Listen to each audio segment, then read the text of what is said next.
अंकिताला अनेकदा वाटायचं की मुलींना जास्त अभ्यासाची आणि नोकरीची गरज नाही, कारण लग्नानंतर नवरा कमवेल आणि तिचं जीवन छान मजेत जाईल. तिला जास्त काही करण्याची गरज नव्हती. खरं तर तिला गृहिणी व्हायचं होतं. बाकीच्या मुलींप्रमाणे तिनंही लग्नानंतरच्या गोड स्वप्नांची दुनिया बनवली होती. पण सासरच्या घरी आल्यावर तिची विचारसरणी बदलली. कुंभार गाढवाच्या पाठीवर ओझं घेऊन जात असतो. गाढवाच्या पाठीवर जो ओझं उतरताच तो ओझेहीन होतो, पण कुंभाराच्या हृदयाचं ओझं खाली उतरण्याची चिन्हेच दिसत नाहीत. शेवटच्या श्वासापर्यंत ते त्याच्यासोबत राहणार आहेत असं सतत त्याला वाटतं. त्याचप्रमाणे प्रत्येक माणसाच्या मनात काही ना काही असतंच ना, जो शेवटपर्यंत त्याच्यासोबत आहे असं त्याला वाटतं आणि त्याच्यासाठी तो जगत असतो. पवनच्या वडिलांचा छोटासा व्यवसाय होता. त्यांचा मोठा मुलगा संतोष त्यांना या व्यवसायात मदत करायचा. पवन अभ्यासात हुशार होता, त्यामुळे त्याला उच्च शिक्षणासाठी मोठ्या शहरात पाठवायचं ठरलं होतं. इंटरमिजिएट केल्यानंतर त्याचा प्रवेश दक्षिण भारतातील एका खाजगी अभियांत्रिकी महाविद्यालयात काही डोनेशन देऊन झाला. शिक्षण पूर्ण केल्यानंतर लवकरच आपल्याला चांगली नोकरी मिळेल अशी आशा पवनने व्यक्त केली, पण त्याला ना कुठे जागा मिळाली ना त्याला पटकन कुठेही नोकरी मिळाली. तोपर्यंत संतोषने आपल्या वडिलांच्या व्यवसायावर पूर्ण ताबा मिळवला होता आणि पवनने घरी येऊन आपल्या व्यवसायामध्ये काम करावं असं त्याला वाटत नव्हतं. असं वाटणं तर सोडाच, पण व्यवसायात कोणी ढवळाढवळही करू नये, कोणताही वाटा त्याला आपल्या भावाला द्यायचा नव्हता. संतोषचे वडील अनुभवी होते. घरातील मातीच्या चुली त्यांना चांगल्याच माहीत होत्या. त्यामुळे भावाभावामधील आपापसातील भांडणापासून वाचवण्यासाठी त्यांनी पवनला नातेवाईकांच्या शिफारशीवरून कोलकाता येथील एका फर्ममध्ये नोकरीला लावलं. तो आनंदाने कोलकात्याला निघाला. बाबांनी सुटकेचा निश्वास सोडला. आता त्रास टळला म्हणून संतोषला मनातून आनंद वाटत होता. आता संतोषचे वडील अभिमानाने म्हणायचे, मी छोटा व्यवसाय करून मुलांना मोठं केलं, पण बघा ना, आता हा माझा मुलगा कोलकात्यात इंजिनियर झालाय. पवनला नोकरी मिळताच त्याच्यासाठी नातेसंबंध येऊ लागले. पवनने लवकरात लवकर लग्न करून कोलकात्यात स्थायिक व्हावं, जेणेकरून त्याने घराकडे पाहू नये अशी ही संतोषची इच्छा होती. मग घराच्या सर्व मालमत्तेवर त्याचा स्वतःचा हक्क राहील. वडिलांनी संतोषच्या भावनांचा चांगल्या प्रकारे समजून घेतल्या. संतोष आपल्या धाकट्या भावाला घराच्या मालमत्तेतून एक पैसाही देणार नाही हे त्यांना माहीत होतं. त्याच्यासमोर आता आपलं महत्त्व उरलं नाही हेही त्यांना माहिती होतं. संतोषने पूर्ण व्यवसाय ताब्यात घेतला होता. त्यांनी दुकानं आधुनिक पद्धतीनं सजवलं होतं. दुकानामध्ये कामाला त्यानं माणसं ठेवली होती. संतोषला कधी कामानिमित्त बाहेर जावं लागलं की त्या दिवशी गल्ल्यावर बसण्याची संधी वडिलांना मिळायची. त्या दिवसात पवनच्या घरच्यांना त्याच्यासाठी एक स्थळ आवडलं होतं. मुलीचं कुटुंब पुणे येथील रहिवासी होतं. तरुणीचं नाव अंकिता होतं. ती उच्च शिक्षित होती. अंकिताने पुणे विद्यापीठातून भौतिकशास्त्रात MSc केलं होतं. शिवाय सध्या ती पुण्यातील एका पदवी महाविद्यालयात शिकवत होती आणि संध्याकाळी कोचिंग क्लासही घेत होती. तिचं उत्पन्न चांगलं होतं. पवन आणि अंकिताने ही एकमेकांना पसंत केलं होतं. लवकरच दोघांचं लग्न झालं. पण ते नुकतेच त्यांच्या हनीमूनवरून परतले होते तेव्हा फर्मच्या मॅनेजरने एके दिवशी पवनला आपल्या केबिनमध्ये बोलावलं आणि म्हणाला, पवन, मला खूप खेदाने सांगावं लागत आहे की तुझं काम अजिबात समाधानकारक नाही. एक तर तुझं कॉलेज तुला इंजिनिअरिंगचे बारकावे शिकवत नाही किंवा तू ते शिकू शकला नाहीस. नियमानुसार फर्म तुम्हाला 1 महिना अगोदर नोटीस देत आहे. त्यानंतर तुमच्या सेवा बंद केल्या जातील. हे ऐकून संतोषच्या पायाखालची जमीनच सरकली. त्याला त्याची कमजोरी माहीत होती. अभियांत्रिकी पदवी मिळवणे ही एक गोष्ट आहे आणि अभियांत्रिकीच्या कामात तज्ज्ञ असणे ही दुसरी गोष्ट आहे. अनेक अभियांत्रिकी महाविद्यालयही केवळ पैसे कमावणारी यंत्रे बनली आहेत हे त्याला माहीत होतं. ते फक्त अभियांत्रिकीच्या पदव्या वाटण्याचा उद्योग करत आहेत. त्याच्याकडे अभियांत्रिकी विद्यार्थ्यांना शिकवण्यासाठी दर्जेदार शिक्षक नाहीत किंवा त्यांच्या प्रयोगशाळांमध्ये योग्य उपकरणे नाहीत. ते दरवर्षी अनेक विद्यार्थ्यांचे आयुष्य पणाला लावत आहेत. पवन आयुष्यात संघर्ष करायला शिकला नव्हता. दुसरा कोणताही पर्याय न शोधता त्याने आपल्या आई वडिलांचा आश्रय घेतला आणि त्यांना सत्याची माहिती दिली. पवन आणि त्याच्या कुटुंबियांना ही गोष्ट अंकितापासून पूर्णपणे लपवून ठेवली होती. संतोषने अंकिताने आणलेल्या हुंड्याची मोठी रक्कम लग्नाच्या खर्चाच्या नावाखाली स्वतः खाल्ली होती. पवनला हे आवडलं नाही, पण या विषयावर काही बोलण्याचं धाडसही त्याच्यात नव्हतं. त्याची नोकरी गेली तेव्हा तर नक्कीच नाही. सध्या तो पूर्णपणे आपल्या कुटुंबावर अवलंबून होता. संतोष हा संसारी माणूस होता. त्याने पवनला काही दिवस कोलकात्यात ठेवलं आणि त्याच्या खर्चासाठी पैसे पाठवत राहिला. आई वडिलांच्या घरी कोचिंग क्लासेस संपवून अंकिता तिच्या सासरच्या घरी येताच तिला लवकरच पवनसोबत कोलकात्याला जाण्याची स्वप्न पडू लागली. पण तिच्या सासरच्याने तिला काही युक्तींनी पटवून दिलं आणि तिचा बायोडाटा महिला महाविद्यालयात पोस्ट केला. तिथं भौतिकशास्त्राच्या प्राध्यापकाचं पद रिक्त होतं. तिची पात्रता आणि अनुभवाच्या आधारे निवड झाली. आता अंकिता तिच्या नोकरीसाठी गुंतून राहिली. संतोषने आपल्या भावाच्या बायकोलाही कोचिंग क्लासेससाठी नवीन घरातील वरच्या मजल्यावरची खोली रिकामी करून दिली.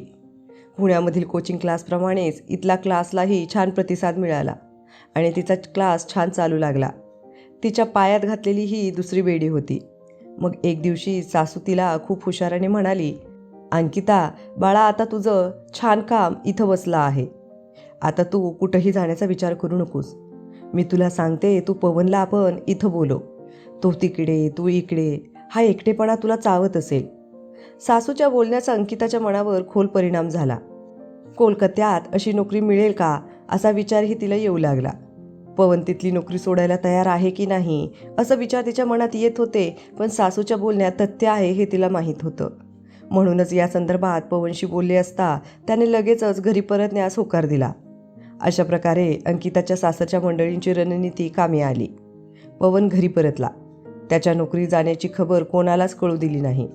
पवनला अभियांत्रिकीचे काम देऊ शकेल अशी कोणतीही मोठी कंपनी किंवा फर्म तिथं नव्हती. अंकितालाही पवनला तिच्यापासून दूर पाठवायचं नव्हतं आणि सत्य हे होतं की पवनला स्वतःहून बाहेर जायचं नव्हतं. त्याच्याकडे असलेली अभियांत्रिकीची पदवी ही कचऱ्याच्या तुकड्यापेक्षा अधिक नाही हे त्याला माहीत होतं. आपल्या शहरात बायकोपेक्षा कमी नोकरी करणं हा तो अपमान मानत असे. कालांतराने तो संतोषला त्याच्या कामात मदत करू लागला. पण 2 महिने उलटून गेले तरी संतोषने त्याच्या तळहातावर एक पैसाही टेकवला नाही. असं किती दिवस चालणार? एक दिवशी जेव्हा पवन त्याच्या वडिलांना याबद्दल म्हणाला, बाबा, मी किती दिवस तुमच्या दुकानात नोकरासारखं काम करत राहीन. शेवटी मीही त्या दुकानात काम करतो. शेवटी माझाही त्या दुकानावर काही हक्क आहे. पप्पाने खांदे उडवत आपली मजबुरी व्यक्त केली. बेटा, तुला माहीत आहे की मी संतोषसमोर तोंड उघडत नाही. दुकानाचे माझ्याकडे कोणतेही खाते नाही. सर्व काही संतोष पाहतो. संतोष कधी मालक झाला ते मलाही कळालं नाही. याच्या बदल्यात संतोष माझ्या आणि तुझ्या आईचा खर्च उचलत आहे. जर मी माझ्या म्हातारपणात त्याच्याकडे तोंड उघडले तर माझी सोपी भाकरी देखील गमावून बसेन. मग पप्पा, मी काय करू? मी कायदेशीर लढाई लढू का? बेटा, तू शिकलेला आहेस. तू तुझ्या भावाशी बसून बोल. मी तुला कायदेशीर अडचणीत न येण्याचा सल्ला देतो. तारखेमागून तारीख आयुष्यभर होत राहील. छोट्या शहरातील वकील एकमेकांची संगनमत करून निर्णय देऊ शकणार नाहीत आणि प्रत्येक तारखेला फी वसूल करतील. भावासोबतचे नाते बिघडतील आणि ते वेगळे होतील. वडिलांच्या सल्ल्यानुसार पवन संतोषशी बोलला, दादा, मीही तुला दुकानात मदत आणि काम करत आहे. मग काय झालं? स्पष्ट बोल. मग दादा, मलाही माझ्या मेहनतीचे पैसे मिळायला हवेत. पवन, हे बघ, तुझ्या लग्नाचा सगळा खर्च आम्ही उचलला आहे. मी तुझ्या बायकोला कामाला लावलं आहे. तिच्या कोचिंग क्लासेससाठी वरच्या मजल्यावरची मोठी खोली रिकामी केली आणि तुम्हाला राहण्यासाठी 2 खोल्याही दिल्या. या नवीन घरात सगळ्या खोल्या कोणी बांधल्या? तू केलं आहे दादा. कोलकात्यातील तुझी नोकरी गेल्याची बातमी कोणी गुप्त ठेवली आणि खर्च उचलला, हे सर्व कोणी केलं? तुम्ही. पवन, तुला लाज वाटली पाहिजे. मी तुझ्यासाठी इतकं केले. आता दुकानात थोडी मदत काय केली तू? मला पैसे मागत आहेस? पण दादा, माझा पण खर्च आहे. अरे, अंकिताची कमाई किती आहे? तीही नोकरीही करते आणि क्लासही घेते. पण दादा, ती तिची कमाई आहे. मी माझ्या बायकोसमोर हात पसरावेत का? मग संतोष संभाषण संपवले आणि म्हणाला, हे बघ पवन, हे दुकान आता माझं आहे. मी याला मोठं केलं आहे आणि मी तुला यातील काहीच देऊ शकत नाही. हे नवीन घरही माझं आहे, त्यामुळे त्यातही तुझा हिस्सा नाही. जर तुला काही हवं असेल तर ते आपले जुनं घर आहे, ते तुला वाटून घे. पण ते घरही भग्न अवस्थेमध्ये होतं. संतोषने सरळ सरळ अंग काढून घेतलं होतं. त्याला पूर्वीपासूनच पवनच्या त्याच्या व्यवसायामध्ये नको होता. म्हणूनच त्याने कायम थोडी मदत करून पवनला दूर ठेवलं होतं आणि आता त्याला पवनपासून सुटका हवी होती. भावाचं ते हृदयद्रावक विधान ऐकून सापाने दंश केल्यासारखं त्याला वाटलं. काही वेळ तो तसाच बसून राहिला. त्याला काही किंमत नाही असं वाटू लागलं. अभियांत्रिकीची पदवी असूनही तो घरोघरी आणि दुकानातून घरापर्यंत सामानाचे बॉक्स घेऊन जायचा. त्याची पत्नी त्याच्यापेक्षा अधिक चांगली कमावत होती. वडिलांना संतोषला काही बोलावंसं वाटलं नाही, पण कौटुंबिक बाबी घरीच राहिल्या पाहिजेत म्हणून त्यांनी पवनला मासिक 8,000 रुपये मजुरी देण्यास सांगितलं. पवन पोस्ट ऑफिस आणि जीवन विमा एजंट म्हणून काम करू लागला, परंतु या कामासाठी तो पुरेसा व्यावहारिक नव्हता. दरम्यान अंकिताने 2 जुळ्या मुलांना जन्म दिला, एक मुलगा एक मुलगी. पवनला आता नवीन नोकरी मिळाली होती. ते काम दोन्ही मुलांना वाढवण्याचं होतं. अंकिताने कॉलेजमध्ये जाऊन आणि कोचिंग क्लासेस घेतले. गरीब पवनने मुलांची काळजी घेतली आणि घरचे कामेही केली. पण हळूहळू पवनच्या मनात हे घर होऊ लागलं की या जगात आपली काहीच किंमत नाही. त्याला घरात किंवा बाहेर आदर नाही. त्याच्यावर अभियंता असल्याचं लेबल होतं, पण तो त्याच्या नजरेत पूर्ण पडला होता. दुसरीकडे त्याच्या मनात बसलेला पुरुषप्रधान समाजात त्याला खडसावळायचा की पवन, तू तुझ्या भावाचा सेवकच नाही तर तुझ्या बायकोचाही गुलाम आहेस. त्याला अतिशय लाज वाटली. पवन हळूहळू न्यूनगंड आणि निराशेचा बळी ठरला. त्याला नैराश्य येऊ लागलं. तो सगळ्यांना टाळू लागला. त्याला असं वाटतं की जगात आपलं कुणीच नाही, तो पूर्णपणे एकटा आहे. पवनचा मूड ओळखून एके दिवशी अंकिता त्याला म्हणाली, पवन, तू इतका उदास का राहतोस? आपल्याकडे काय कमी आहे? माहीत नाही अंकिता, पण माझ्या मनात एक विचित्र भावना आहे. मला वाटतं की मी या जगात एक निरुपयोगी व्यक्ती आहे. पवन, तू असं का म्हणतोस? तुला हवं तर तुझ्या भावाच्या दुकानात जाणं बंद कर. मी पुरेसं कमावते. तुला हवं असेल तर आपण आपलं वेगळं दुकान काढूयात. पण ज्याच्या मनात नकारात्मक शक्तीने आपले राज्य प्रस्थापित केलं आहे त्याच्या मनाला ती सकारात्मक गोष्ट कशी मानता येईल? पवन लगेच चिडला आणि म्हणाला, अंकिता, तू पण मला माझी लायकी दाखवली आहेस. आता मी माझ्या बायकोच्या पैशाने दुकान उघडणार आहे का? मी बायकोच्या ताटाखालचं मांजर नाही. तुला वाटतं मी तुझा गुलाम व्हावं? अंकिता गप्प झाली. तिला पवनची मानसिक स्थिती अजून बिघडवायची नव्हती. पवन बडबड करत राहिला. आता पवनने बायको आणि मुलांपासूनही दुरावायला सुरुवात केली. त्यांच्यावर तो विनाकारण रागवायचा. तो राग घरातील वस्तूंवर काढायचा, वस्तू उचलून फेकायचा, तोडफोड करायचा. त्याने अंकितासोबत कुठंही जाणं बंद केलं. त्याला असं वाटलं की संपूर्ण जग त्याच्याकडे तुच्छतेनं पाहतं. नैराश्य, न्यूनगंड आणि निराशेचा हा आजार इतका वाढला की पवन जगाचा तिरस्कार करू लागला.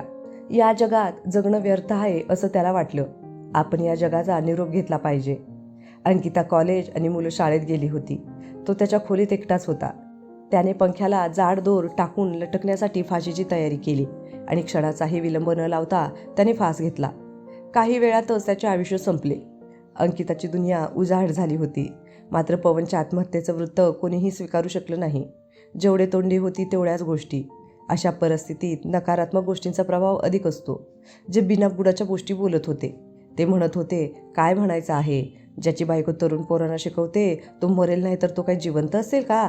गरीब माणूस हे कसं सहन करणार? पंख्याला लटकून गेला. पवनचा 13वा होताच संतोषनेही आपले रंग दाखवायला सुरुवात केली. भाऊ त्याचा होता, पण अंकिता त्याची कोणीच नव्हती. एके दिवशी त्याने अंकिताला स्पष्टपणे सांगितलं, अंकिता, हे बघ, हे घर माझं आहे. तुला इथं कोचिंग क्लासेस चालवायचे असतील आणि इथे राहायचं असेल तर तुला महिन्याला 25,000 रुपये भाडं द्यावं लागेल. दीराकडून हे ऐकून अंकिता स्तब्ध झाली.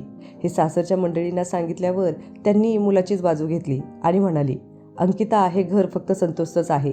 ते त्यानेच बांधलं आहे. तुझ्या वाट्याला जुना वाडा आहे, तोही अर्धा. उद्या जर त्याने तुला भाडं मागितलं किंवा 2 खोल्या रिकाम्या करण्यास सांगितल्या तर आमच्याकडे तक्रार करू नकोस. आम्ही असह्य आहे. तिला आता कळालं की तिचं आता इथं कोणी नाही. उद्या जर काही अडचण आली तर इथे तिच्या मदतीला कुणीच असणार नाही. वेळेची गरज ओळखून अंकिताने मोठी बहीण मीना हिला आपली अडचण सांगितली, जी बँगलोरमधील एका पदवी महाविद्यालयात प्राध्यापक होती. या परिस्थितीत काय करावे? बँगलोरच्या कोणत्या पदवी महाविद्यालयात भौतिकशास्त्राचे प्राध्यापक पद रिक्त आहे हे त्यांनी लगेच शोधून काढलं. लवकरच तिला अशा 3 कॉलेजेसची ओळख झाली. मीना या एका कॉलेजच्या प्राचार्याला वैयक्तिकरित्या ओळखत होती.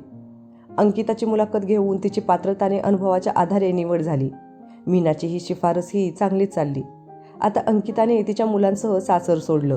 कोणीही तिला थांबवण्याचा प्रयत्न केला नाही. कोणाचंही हृदय मीनासारखं वितळेल असं नव्हतं. कुणी विचारलंही नाही की ती कुठं चालली आहे. आपल्या भावाच्या विधवा बायको हे सर्व सोडून जात आहे याचा संतोषला आनंदच झाला. त्याच्या रस्त्यातला मोठा काटा बाजूला होणार होता. आता तो संपूर्ण वडिलोपार्जित संपत्तीचा पूर्णपणे मालक होणार होता. काही वर्षांनी अंकिता त्याच कॉलेजमध्ये सरकारी प्राध्यापिका झाली. त्यांची मुलंही अभ्यासात सक्षम झाली. अंकिताने त्यांना शिकवण्यात कोणतीही कसर सोडली नाही. मुलगा सोहम शास्त्रज्ञ झाला आणि मुलगी शिवली डॉक्टर झाली. अंकिताने बेंगलोरमध्ये लगेच फ्लॅट घेतला. दोन्ही मुलांची लग्न मोठ्या थाटामाटात झाली. मीना प्रत्येक कामात तिच्या पाठीशी उभी राहिली. मुलांचं लग्न झाल्यावर अंकिता फ्लॅटमध्ये एकटीच राहिली होती. तिनं आपल्या भावाला विनंती केली आणि पुण्याहून आपल्या वृद्ध आईला सोबत आणलं. एक रात्री तिची मुलगी तिच्या जुन्या आठवणीमध्येच हरवली असताना म्हातारी आई म्हणाली, मुली, आता माझं शेवटचे दिवस चालू आहेत. मनात खूप काही चालू आहे. माझं मन मला मरण्यापूर्वी रिकामं करायचं आहे. काय आई? अंकिताने अतिशय उत्सुकतेने विचारलं. अंकिता, तुला आठवते का, लहानपणी एके दिवशी तू अभ्यास केला नाही म्हणून तुझ्या गालावर जोरात चापट मारली होती. त्या चापटीचं दुःखनं आजही माझ्या मनाला टोचत आहे. मुली, मला माफ कर. अरे, तुला चापट मारायला नको होती. मी तुझी दोषी आहे. म्हाताऱ्या आईच्या डोळ्यात अश्रू आले. वृद्ध आईच्या डोळ्यातील अश्रू पाहून अंकिता रडू लागली. आईच्या डोळ्यातील अश्रू हाताने पुसत अंकिता म्हणाली, हो आई, ती चापट मी कसे विसरू. त्याचा प्रतिध्वनी आजही माझ्या कानात घुमतो. ती चापट स्वतःच खूप अनोखी होती आई. त्याने माझं आयुष्य बदलून टाकलं. म्हाताऱ्या आईचे डोळे कुतूहलाने अंकिताकडे पाहत होते. आईचा हात हातात घेत अंकिता म्हणाली, आई, तुझा विश्वास बसणार नाही. त्याआधी मला अभ्यासात अजिबात रस नव्हता. अभ्यास करण्याचा अजिबात हेतू नव्हता. मला वाटायचं लग्नानंतर नवरा कमावतो, तो कमावणार आणि मी घरी बसून मजा घेईन. मुलींना अभ्यासाची गरज का आहे. पण खरंच आई, त्या चापटीने माझं आयुष्य बदलून टाकलं. त्या दिवसापासून मी अभ्यास करूनही काहीतरी व्हायचं ठरवलं. आज तेच शिक्षण माझ्या कामी आलं आई. मी म्हणते आई, अभ्यास न करणाऱ्या प्रत्येक मुलीला अशी चापट मिळायला हवी. तिला अभ्यास करता यावा म्हणून हे आवश्यक आहे. आई, जर तू ती चापट मारली नसती आणि मी अभ्यास केला नसता तर. अंकिताने तिचं वाक्य पूर्ण करण्याआधीच वृद्ध आईची मान एका बाजूला सरकली. ती संपली होती. कदाचित आईच्या मनातील ओझं उतरलं होतं.